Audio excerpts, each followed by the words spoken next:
Assalamualaikum warahmatullahi wabarakatuh. Perkenalkan, nama saya Syerin Alia Sudrajat dengan NIM 432190100157 dari Universitas Mercu Buana, Program Studi Akuntansi. Video berikut adalah mengenai beberapa uji yang ada di aplikasi SPSS seperti uji deskriptif, uji normalitas, uji multikoliniaritas, uji heteroskodastisitas, uji autokorelasi, dan beberapa uji regresi seperti uji adjusted square, uji T, dan uji F. Berikut merupakan video untuk memenuhi forum 12 dari mata kuliah Statistika Bisnis. Langsung saja ke videonya. Baik, pertama-tama kita akan melakukan uji deskriptif. Nah, untuk di variable view, kita ketik pada kolom name itu PT, tahun, X1 row A, X2 row E, X3 NPM, Y harga saham. Untuk type-nya, PT dan tahun kita ganti string. Untuk desimalnya, X1 sampai dengan X3 kita ganti dengan angka 3. Dan untuk variabel Y kita ganti dengan angka 0. Lalu untuk measure-nya, PT dan tahun tetap nominal. Sedangkan X1 sampai dengan Y kita ganti dengan scale. Lalu kita ke data view. Nah, ini dia. Saya memiliki data dari 3 perusahaan, yaitu perusahaan Ades, Alto, dan Bitek. Dan ini merupakan data perusahaan tahun 2014 sampai dengan 2018. Ini merupakan data-datanya yang sudah saya pindahkan dari Excel ke SPSS. Baik, langsung saja kita uji deskriptif. Pertama kita klik Analyze, lalu kita pilih deskriptif statistik, lalu kita pilih deskriptif. Lalu di sini kita pindahkan semuanya ke sebelah kanan, semua variabel ke sebelah kanan. Oke, lalu kita klik option. Nah, di option ini kita checklist mean, standard deviation, minimum, maksimum, sudah, ini juga variable list. Lalu kita bisa klik OK, continue, lalu klik OK. Nah, ini dia, ini tabel deskriptif statistiknya sudah terlihat. Tabel ini akan saya copy paste ke dalam interpretasinya. Ini dia interpretasinya. Nah, dapat diberi makna bahwa nilai minimum ini merupakan nilai terkecil yang terdapat pada data.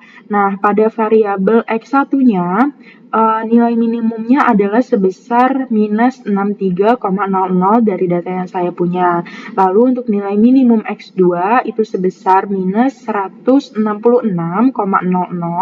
Lalu untuk nilai minimum X3-nya itu sebesar minus 266,00.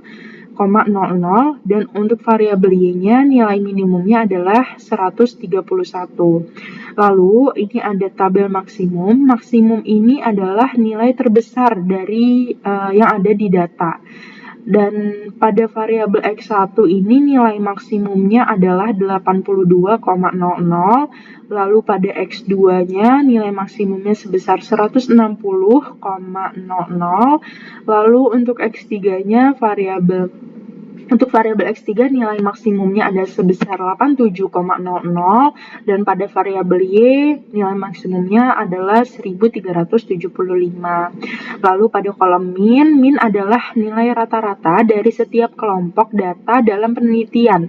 Nah, min dari data yang saya punya pada variabel X1 adalah sebesar 14,06667, lalu pada X2-nya adalah sebesar 19,26667, lalu min dari variabel X3 adalah sebesar minus 18,06667, dan untuk variabel Y minnya adalah sebesar 516,80. Lalu ini ada kolom standard deviation. Standard deviation adalah nilai statistik yang dipakai untuk menentukan seberapa dekat data dari suatu sampel statistik dengan data min atau rata-rata data tersebut. Semakin rendah nilai standar deviasi, maka semakin mendekati rata-rata. Sedangkan jika nilai standar deviasinya semakin tinggi, artinya semakin lebar rentang variasi datanya. Nah, standar deviasi dari data yang saya miliki untuk X1 adalah sebesar 47,132741, lalu nilai standar deviasi untuk variabel X2 adalah sebesar 101,381505, lalu untuk standar deviasi untuk variabel X3 adalah 102,173848, dan yang terakhir untuk variabel Y standar deviasinya adalah sebesar 406,304. Baik teman-teman, selanjutnya kita langsung aja ke uji normalitas. Untuk datanya kita pakai sama dengan data sebelumnya, dengan data deskriptif. Kita memakai PT dari ADS, Alto, dan BTEC. Lalu langsung saja kita klik Analyze. Lalu Regression, Linear. Lalu di sini Y kita pindahkan ke Dependent. Lalu X1 sampai dengan X3 kita pindahkan ke Independent. Lalu kita klik Save. Pada kolom residual kita checklist unstandardized dan kita continue. Lalu OK. Balik lagi ke data view untuk melakukan uji Kolmogorov-Smirnov. Caranya analyze, non-parametric test, lalu legacy dialogs, dan one sample KS. Di sini unstandardized-nya kita pindahkan ke kanan,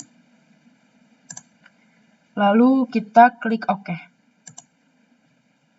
Nah, di sini sudah ada tabel one sample Kolmogorov-Smirnov. Baik, langsung saja kita ke interpretasinya.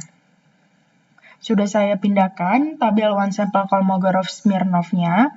Jadi uji normalitas ini adalah sebuah uji untuk menilai sebaran data pada variabel atau kelompok data. Apakah data terdistribusi normal atau tidak. Pada tabel Kolmogorov-Smirnov test dapat disimpulkan bahwa residual dari model regresi terdistribusi normal. Karena bagian asymmetric-nya ini nilai signifikansinya sebesar 0,200. Artinya lebih besar dari taraf signifikasi yaitu 0,05. Selain itu, disebutkan juga pada poin A bahwa data terdistribusi normal. Test distribution is normal. Jika data terdistribusi normal, dapat diasumsikan bahwa data diambil secara acak dari populasi normal. Selanjutnya kita ke uji multikolinearitas. Untuk datanya sama seperti uji sebelumnya, kita menggunakan data ini. Data sekunder saya dari PT ADES, Alto, dan BTEC. Ini merupakan data dari tahun 2014 sampai dengan 2018. Lalu langsung saja kita klik Analyze, lalu pilih Regression dan Linear. Untuk Y kita pindahkan ke Dependent. Untuk X1 sampai dengan X3 kita pindahkan ke Independent. Lalu di sini kita klik statistik. Nah, ini kita checklist estimates, model fit, dan juga collinearity diagnostics.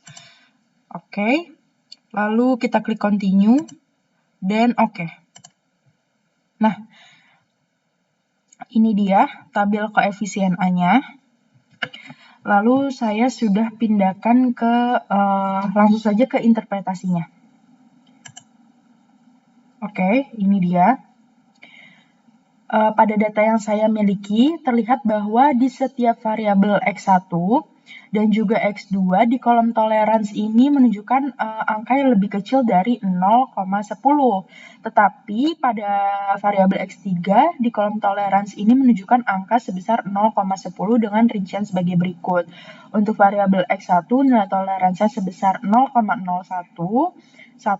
Dan untuk variabel X2 nilai toleransinya sebesar 0,008. Untuk variabel X3 nilai toleransinya sebesar 0,100. Kemudian di kolom VIF ini, variabel X1 dan X2 juga menunjukkan angka yang lebih besar daripada 10. Dan untuk variabel X3-nya ini menunjukkan angka yang lebih kecil dari 10 dengan perincian sebagai berikut. Untuk variabel X1 nilai VIF-nya sebesar 87,342, variabel X2 nilai VIF-nya sebesar 127,148, dan untuk X3 nilai VIF-nya sebesar 9,988. Lalu dari pertimbangan di atas dapat disimpulkan bahwa model regresi dan penelitian saya terjadi masalah multikolinearitas atau tidak bebas dari masalah multikolinearitas.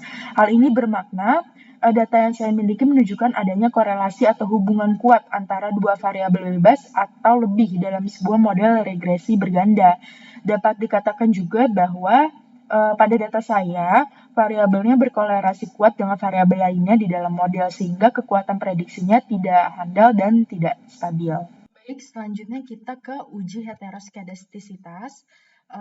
Kita langsung aja klik Analyze, lalu Regression, dan Linear. Untuk Y kita masukkan ke Dependent, X1 sampai dengan X3 kita masukkan ke Independent. Lalu kita klik Save, checklist bagian Unstandardized di kolom residual, lalu kita Continue, dan kita klik OK. Balik lagi ke data view, maka akan muncul kolom residual 1. Lalu ini kita transform dulu.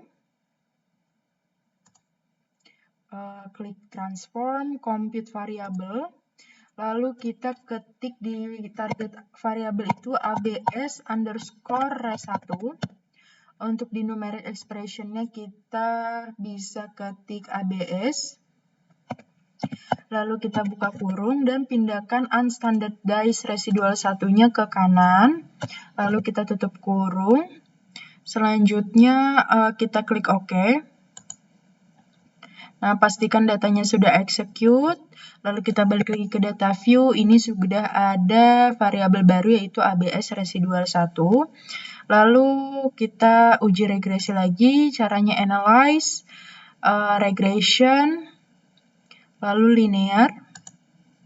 Ini bisa kita reset dulu. Untuk dependent kita masukin ABS residual 1. Nah, untuk variabel X-nya, untuk independennya kita masukin ke variabel, untuk independennya kita masukkan X1 sampai dengan X3. Lalu selanjutnya kita bisa klik OK. Kita OK. Nah, ini dia. Sudah keluar koefisien A, dependent variabelnya ABS residual 1. Langsung saja kita ke interpretasinya. Baik, ini dinamakan uji Glatzer. Terlihat bahwa variabel X pada data saya itu memiliki hasil yang sama, yaitu nilainya semuanya lebih dari 0,05. Bisa terlihat pada variabel X1 row A saya memiliki nilai signifikasi sebesar 0,067. Lalu untuk X2-nya memiliki nilai signifikasi 0,057 dan untuk variabel X3-nya memiliki nilai signifikasi 0,119. Maka dapat disimpulkan dari ketiga variabel yang berada di atas, taraf signifikasi yaitu sebesar 0,05. Jadi pada data saya tidak terjadi masalah heteroskedastisitas. Artinya terdapat kesamaan residual untuk seluruh pengamatan di setiap variabel pada model regresi linier atau homokedastisitas, sehingga terjadi kenyamanan varian dari residual dalam satu pengamatan ke pengamatan lainnya. Selain itu, kita juga bisa melakukan untuk heteroskedastisitas ini kita dapat melakukan uji dengan scatter plot. Caranya adalah kita balik ke data view. Semuanya ini bisa kita reset dahulu. Kita klik analyze. Lalu analyze, regression, linear, ini kita reset. Selanjutnya kita masukkan Y ke dependent, lalu X1 sampai dengan X3 kita masukkan ke independent, lalu kita klik plot. Untuk ini resetnya kita masukkan ke Y, untuk spread kita masukkan ke X, lalu kita continue dan klik OK. Ditunggu sebentar, nanti diagram scatter plotnya akan keluar. Nah, ini dia. Charts dari scatter plotnya keluar. Mari kita lihat interpretasinya. Ya. Oke, baik. Pengujian heteroskedastisitas dapat dilakukan dengan diagram plot atau scatter plot, di mana sistem pada diagram plot adalah dengan mengeplotkan antara nilai standardized, nilai studentized, residual, dan nilai prediksi yang distandarisasi. Berdasarkan diagram plot pada penelitian ini dapat disimpulkan bahwa nilai residual tersebar merata. Hal ini menunjukkan bahwa residual dalam regresi tidak terjadi masalah heteroskedastisitas. Next, kita ke uji autokorelasi. Untuk uji autokorelasi ini, saya juga menggunakan data yang sama dengan sebelumnya, yaitu PT ADES, ALTO, dan BITEK. Untuk di variable view-nya juga seperti ini. Type-nya PT dan tahun kita ganti string, untuk X1 sampai Y kita ganti numerik, untuk desimalnya X1, X3 kita ganti dengan angka 3, Y-nya kita ganti 0. Untuk measure-nya PT dan tahun tetap nominal, sedangkan X1 sampai dengan Y kita ganti dengan scale. Lalu balik ke data view, kita langsung uji autokorelasi dengan mengklik analyze, lalu regression, lalu linear, Y kita pindahkan ke dependent, X1 sampai dengan X3 kita pindahkan ke independent, lalu kita klik statistik, dan di sini kita checklist estimates, model fit, dan collinearity. Maaf, bukan collinearity tetapi Durbin-Watson. Lalu kita continue dan kita ke save. Ke bagian save ini kita pilih residual. Nih, kita checklist unstandardized. Lalu kita continue. Maaf, kita continue dan kita klik OK. Selanjutnya kita balik lagi ke data view, kita melakukan transformasi data dengan mengklik transform, compute variable, lalu kita ketik di target variable itu let underscore residual 1, lalu untuk di numeric expression-nya kita ketik let, buka kurung, kita pindahkan unstandardized residual satunya ke kanan, lalu tutup kurung, dan di sini kita klik OK. Dan pastikan datanya sudah execute, lalu kita bisa melihat ke model summary ini, yang ada Durbin-Watson-nya. Langsung saja ke interpretasinya. Dari model summary ini terlihat Durbin-Watson saya adalah sebesar 2,202. Untuk K-nya itu ada 3, yaitu jumlah variabel independennya X1, X2, dan X3. Untuk N-nya saya mempunyai 15 sampel. Untuk DU itu kita bisa lihat dari tabel Durbin-Watson. DU-nya di sini 15. Jika N-nya 15, DU-nya adalah 1,7501. Oke, baik. Untuk 4 minus DU-nya adalah 2,2499. Lalu untuk DL-nya kita bisa lihat juga dari tabel Durbin-Watson, yaitu sebesar 0,8140. Untuk 4 minus DL-nya adalah 3,186. Syaratnya untuk uji korelasi ini, jika DW lebih kecil dari DL atau lebih besar dari 4 minus DU, berarti terdapat autokorelasi. Sedangkan dari data saya ini, nilai DW-nya itu tidak lebih kecil dari DL. Baik, berarti bukan.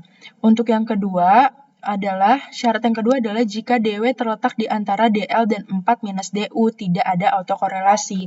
Dan ini merupakan syarat yang paling tepat untuk data saya, karena nilai DW terletak di antara DL dan juga 4 minus DU. Berikut adalah interpretasinya. Uji autokorelasi merupakan sebuah analisa statistik yang dilakukan untuk mengetahui adakah korelasi variabel yang ada di dalam model prediksi dengan perubahan waktu. Autokorelasi ini muncul karena observasi yang berurutan sepanjang waktu yang berkaitan satu sama lain. Permasalahan ini muncul karena residual tidak bebas pada suatu observasi ke observasi lainnya. Untuk model regresi yang baik adalah pada model regresi yang bebas dari autokorelasi. Apabila antar residual tidak terdapat hubungan korelasi, dapat dikatakan bahwa residual adalah random atau acak. Lalu, pada data saya terlihat bahwa nilai DW-nya sebesar 2,202, di mana angka tersebut terletak di antara nilai DL dan 4 minus DU.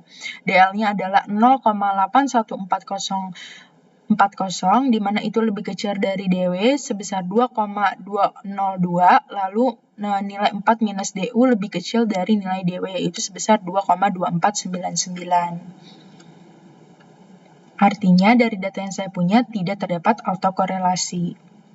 Baik, selanjutnya kita akan melakukan uji adjusted R2, uji F, dan uji T. Untuk datanya, saya masih memakai data yang sama dari uji-uji sebelumnya, yaitu dari PT Ades, Alto, dan Bitek, dan ini merupakan data perusahaan dari tahun 2014 sampai 2018. Baik, langsung saja. Pertama-tama kita klik Analyze, lalu kita cari Regression, lalu Linear.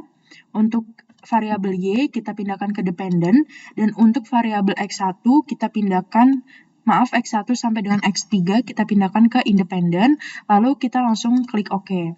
Nah, ini dia sudah terlihat, sudah muncul tabel-tabelnya. Untuk uji adjusted R2 itu memfokuskan pada tabel model summary. Nah, tabel ini akan saya pindahkan ke dalam interpretasi, akan saya copy paste. Ini dia. Uji adjusted R2 ini bermakna tertulis nilai adjusted R2 R square adalah sebesar 0,910. Maka angka tersebut mengandung arti bahwa variabel independen dalam penelitian saya secara bersama-sama berpengaruh terhadap variabel dependen sebesar 91,0%. Lalu sisanya adalah sebesar 9% yang didapat dari 100% dikurangi dengan 91,0%. Hal ini dipengaruhi oleh variabel lain di luar variabel dalam penelitian saya. Selanjutnya adalah uji F. Uji F ini terfokuskan pada tabel ANOVA A. Tabel ini akan saya copy paste ke dalam interpretasi. Nah, ini dia. Dalam uji F terdapat dua syarat. Yang pertama adalah jika nilai signifikan lebih besar dari 0,05, maka hipotesis ditolak atau koefisien regresi tidak signifikan. Lalu syarat yang kedua, jika nilai signifikan kurang dari 0,05, maka hipotesis diterima atau koefisien regresi signifikan. Dari data yang saya dapat, nilai signifikansi dari penelitian saya adalah 0,000. Artinya, angka tersebut lebih kecil dari taraf signifikansi, yaitu 0,05, bahwa data saya ini mengandung syarat yang kedua. Dapat disimpulkan hipotesis diterima. Berarti, variabel independen secara bersama-sama memiliki pengaruh yang signifikan terhadap variabel dependennya. Lalu, berikutnya adalah uji T. Uji T ini memfokuskan pada tabel koefisien A ini. Tabel ini akan saya pindahkan ke dalam interpretasi. Nah, ini dia tabelnya. Dalam uji T terdapat dua syarat. Yang pertama adalah jika nilai signifikan lebih besar dari 0,05, maka hipotesis ditolak atau koefisien regresi tidak signifikan.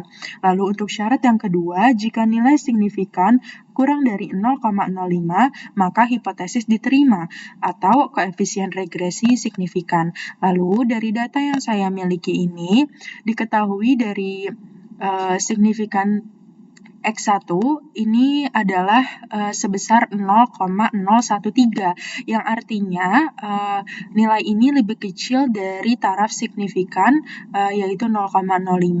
Maka dapat disimpulkan data ini mengandung syarat yang kedua, dan hipotesis diterima, serta variabel X1 ini memiliki pengaruh yang signifikan terhadap variabel dependennya.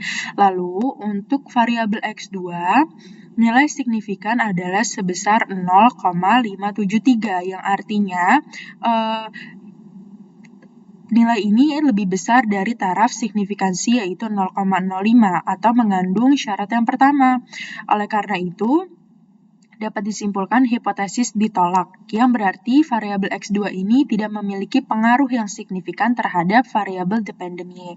Untuk variabel X3, nilai signifikan adalah sebesar 0,02, yang artinya angka ini lebih kecil dari taraf signifikansi, yaitu 0,05, dan dapat disimpulkan hipotesis diterima karena mengandung syarat yang kedua, yang berarti variabel X3 memiliki pengaruh yang signifikan terhadap variabel dependen Y. Sekian, terima kasih. Baik semuanya, sekian video untuk kali ini. Mohon maaf bila ada kesalahan. Terima kasih, semoga bermanfaat untuk kita semua. Wassalamualaikum warahmatullahi wabarakatuh.